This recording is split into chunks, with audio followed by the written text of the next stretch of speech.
രചിച്ചൊക്കെ വരുന്നു.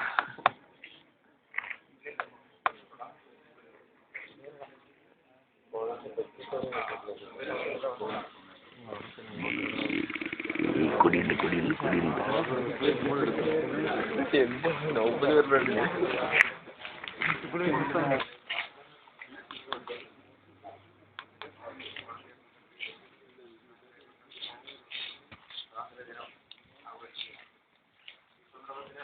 മെയിനായിട്ട് സ്വാതന്ത്ര്യം എന്നതിൻ്റെ ഇമ്പോർട്ടൻസ് എന്ന് പറയുന്നത് നമ്മൾ വൈദേശിക ആധിപത്യത്തിൽ നിന്നും നമ്മളെ വിമോചിപ്പിച്ച ഐതിഹാസികമായ സമരങ്ങളുടെ അവർക്ക് ഇതിൻ്റെ ത്യാഗത്തിലുള്ള സ്മരണകളുടെ ഒരു ഓർമ്മ കൂടിയാണ്. നമ്മൾക്കറിയാം വളരെയധികം കഷ്ടപ്പെട്ടും വളരെയധികം ജീവൻ ബലികൊടുത്തുമാണ് ഈ സ്വാതന്ത്ര്യം നേടുന്നത്. സ്വാതന്ത്ര്യത്തിന് അനേകം വിവാദങ്ങളായിട്ട് വന്നത്. കാരണം ഇന്നത്തെ ജീവിതത്തിൽ ശ്രദ്ധിക്കുമായിരുന്നു നാഷണൽ സ്റ്റേഡിയത്തിൽ നടക്കും. ഞാൻ പറഞ്ഞ അവിടെ ഒരു സ്വാതന്ത്ര്യം ഇല്ലായ്മയാണ് കാണുന്നത്. കാരണം ആദ്യത്തെ സ്വാതന്ത്ര്യ ദിനത്തിൽ പതാക ഉയർത്തിയപ്പോൾ പ്രധാനമന്ത്രിയൊക്കെ വളരെ ഫ്രീ ആയിട്ട് ജനങ്ങളുടെ ഇടയിലൂടെ നടന്നു കയറി. ഇന്ന് ആ പ്രദേശത്ത് ഒരു ഈച്ചോളം നടത്തിയിരുന്നു. അവിടെ സ്റ്റുഡൻസ് അവർ 6 മണിക്ക് തന്നെ വരേണ്ടി അസംബ്ലി ചെയ്യുന്നുണ്ട്. ഇതെല്ലാം ഒരു സ്വാതന്ത്ര്യം ഇല്ലായ്മയാണ് കാണുന്നത്. നമ്മളുടെ ഒരു സിറ്റീസ് ഇത് കാണാൻ പറ്റുന്നുണ്ട്. സ്വാതന്ത്ര്യത്തിൻ്റെ ഒരു പൂർണ്ണമായിട്ടും വളരെയധികം സെക്യൂരിറ്റി.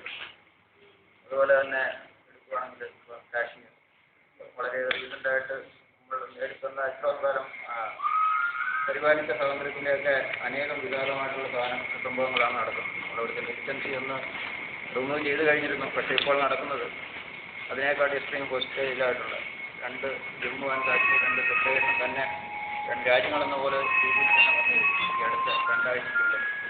അപ്പോൾ ഈ സന്ദർഭങ്ങളിൽ നമ്മൾ സ്മരിക്കേണ്ടത് ഇനി വൈദേശികാർക്കും സ്വാതന്ത്ര്യത്തെക്കാട്ടി നമ്മളുടെ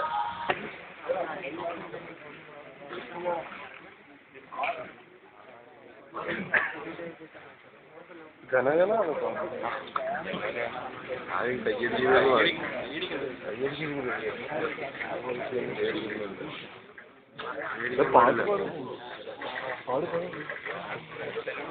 പാട് जनगणमन अधिनायक जय हे भारत भाग्य विधाता पंजाब सिंध गुजरात मराठा द्राविड़ उज्जल गंगा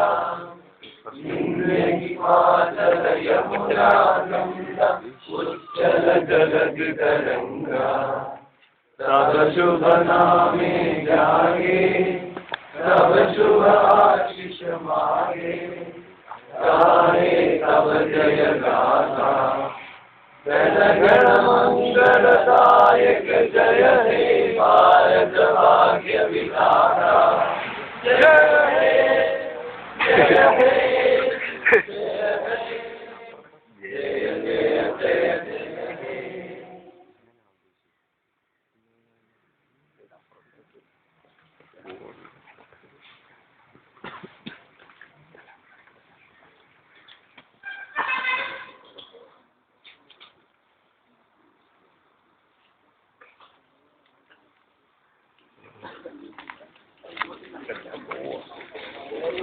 എത്ര പേരാണ് തീരുന്നില്ലേ?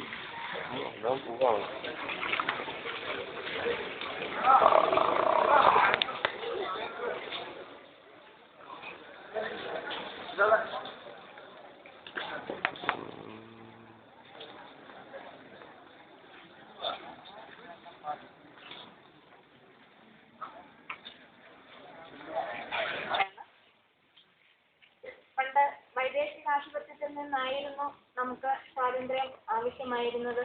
അതിനുവേണ്ടി നമ്മുടെ രാജ്യത്ത് നിരവധി ആളുകൾ ഏറെക്കാലം വിദേശികൾക്കെതിരായി യുദ്ധം ചെയ്യുകയും സ്വദേശാഭിമാനം വളർത്തുവാനുള്ള ത്യാഗോജ്വലമായ ഒരുപാട് പ്രവർത്തനങ്ങളിൽ ഏർപ്പെടുകയും ചെയ്തു. അങ്ങനെ നമുക്ക് 1947 സ്വാതന്ത്ര്യം ലഭിച്ചു. അതിനുശേഷം 60-61 വർഷങ്ങൾ കഴിഞ്ഞിട്ടും നമ്മൾ ഇപ്പോഴും പലതരത്തിലുള്ള അസ്വാതന്ത്ര്യം അനുഭവിച്ചുകൊണ്ടിരിക്കുകയാണ്. നമുക്കറിയാം, ഇപ്പം ഇന്നത്തെ കാലത്ത് പുതിയ രീതിയിലുള്ള വളരെയധികം ഭീഷണികൾ, നമ്മുടെ രാജ്യ താല്പര്യത്തിനെതിരായ ധാരാളം ഭീഷണികൾ ഇന്ന് നിലവിലുണ്ട്. അതേപ്പറ്റിയെല്ലാം ഒരു പരിധിവരെ നമ്മളും ബോധവാന്മാരാണ്. എങ്കിലും ഈ കാര്യങ്ങളിൽ നമ്മൾ കുറച്ചുകൂടി ചിന്തിക്കേണ്ടിയിരിക്കുന്നു എന്നെനിക്ക് തോന്നുന്നു. ഇത് പറയാനുള്ള കാരണം, ഇന്ന് നമ്മൾ നമ്മുടെ മാധ്യമങ്ങളിലും മറ്റും ശ്രദ്ധിക്കുകയാണെങ്കിൽ അറിയാം, പുതിയ ധാരാളം ഭീഷണി നമ്മുടെ രാജ്യത്തിനുണ്ട്. രാജ്യത്തിനുള്ളിൽ നിന്ന്